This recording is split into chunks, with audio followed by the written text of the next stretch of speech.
You know, I remember as a teenager thinking about the year 2000. Growing up watching the Jetsons and sci-fi movies, all about the future, everyone was thinking about, including me, that the year 2000, we would have flying cars and colonies on the moon. Hell, we had already been to the moon and walked on the moon. And I've been following the space program since I was old enough to remember, through Mercury, Gemini, Apollo. So I thought, damn, I'm going to be in my 40s in the year 2000 with a walker and a cane, and I'll be too old to enjoy all the flying cars and all the really cool things about life in the future. Well, as it turns out, we're not quite there yet, but we're getting pretty damn close. You know what? In the year 2000, I wasn't that old. In fact, I became a firefighter in the year 2000. I became a volunteer firefighter and went through all the firefighter training, and I survived. So, I guess I wasn't really that old. So, what does age really mean? Hi, everybody. Welcome back to It Ain't That Bad, the podcast. Today, we're talking about something that affects every single one of us: age. Now, before you click away, thinking this is going to be another lecture about getting older, hang with me for just a few minutes. I've been thinking about age lately, and I've come to the conclusion that we spend way too much time worrying about a number. A number, that's all age really is. A number on a calendar. A way of measuring how much time has passed since the day we were born. And yet, society places enormous importance on it. When we were kids, we can't wait to get older. We can't wait to get 16 so we can get our driver's license and drive. And at 18, we definitely want to be adults. And then at 21, we get all the privileges of adulthood. But then somewhere along the line, something changes. We stop wanting birthdays. We start hiding our age. And society and many people begin measuring their value by that number. And I think that's a big mistake, because age is much more complicated than that. Let's start with what I call calendar age. That's the age printed on your driver's license. It's pretty simple. If you were born 69 years ago, like I was, almost 70 years ago, then you're 69 years old. There's no debate, no argument, no interpretation. It's just simple math. But here's the interesting thing. Two people can both be 69 years old and have almost nothing in common.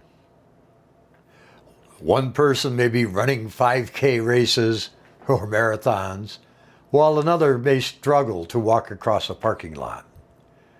One may be learning new skills and starting new adventures, while another one may have completely given up on trying new things. Same age, but very different realities. Which tells me chronological age doesn't tell the whole story. Not even close. I remember when I was younger, 60 sounded so old. Really old. The people who were 60 when I was a kid seemed ancient. They were dinosaurs. Now that I'm here, I don't feel ancient. I don't think most people do. In fact, I suspect many of you listening feel pretty much like the same person you were 20 or 30 years ago. A little wiser, perhaps. A few more aches and pains, definitely. a little more experience, but you're still you. You still think the same as you did at 20. That's because the person inside doesn't age at the same rate as the calendar. And that's something nobody tells you when you're young. The body changes, the calendar changes, but the person inside often feels remarkably familiar. Now, every few years, somebody comes along with a catchy slogan. I'm sure you've heard them all. 50 is the new 40. 60 is the new 50. And my personal favorite, 60 is the new 30. Really? No, it isn't. Let's be honest. 60 is 60. 30 is 30. They're not the same thing. A 60-year-old body is a lot different from a 30-year-old body. The life experience is different. The priorities are different. And the responsibilities are different. The opportunities are different also. Trying to pretend otherwise doesn't help anybody. What matters isn't convincing ourselves that 60 is 30. What matters is recognizing that 60 can still be vibrant, productive, meaningful, and enjoyable. There's no need to turn back the clock. The goal isn't to be younger. The goal is to make the most of the age we actually are. I think one of the biggest problems in our culture is that we treat age like a finish line, as if life peaks at a certain point, and then everything after that is just downhill. But life doesn't work that way. You know, people start businesses in their 60s. They write books in their 70s. And they even learn instruments in their 80s. Or they fall in love in their 70s. And a lot of them travel the world in retirement and volunteer. Or they teach, mentor, and create. They contribute. The calendar keeps moving, but life doesn't stop. In fact, many people finally have the freedom to pursue what really matters after retirement. For years, we're busy building careers, raising families, paying bills, and meeting obligations. Then retirement arrives, and suddenly we have choices again. The question becomes less about age and more about purpose. What do you want to do with the time you have?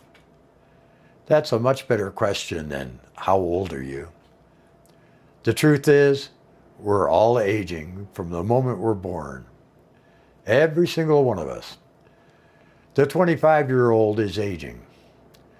The 45-year-old is aging. The 75-year-old is aging. The difference is that older adults simply have more experience with the process. We've had more birthdays, that's all. And frankly, there is something valuable about all that. Experience matters. Perspective matters. And wisdom definitely matters. You know, life teaches us lessons that no classroom can provide. So maybe instead of fearing age, we should respect it. Not worship youth, not apologize for getting older, but appreciate the unique gifts that come with every stage of life. As I get older, I notice that some things matter a lot less than they used to. The opinions of strangers, keeping up with trends, or trying to impress people. Meanwhile, other things seem to matter a lot more. Things like family, friendship, health, and meaning. Peace of mind. That's not decline, that's growth. That's maturity. That's perspective. And maybe, just maybe, that's one of the greatest advantages of age. So next time somebody asks you how old you are, tell them if you want, or don't. Because the number itself doesn't tell the story.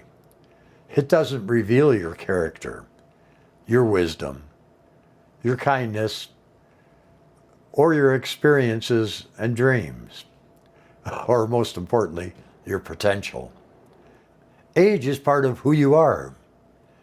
Next time, we'll continue this conversation and talk about biological age, mental age, and why some 80-year-olds seem younger than some 50-year-olds, and what we can actually do to age better.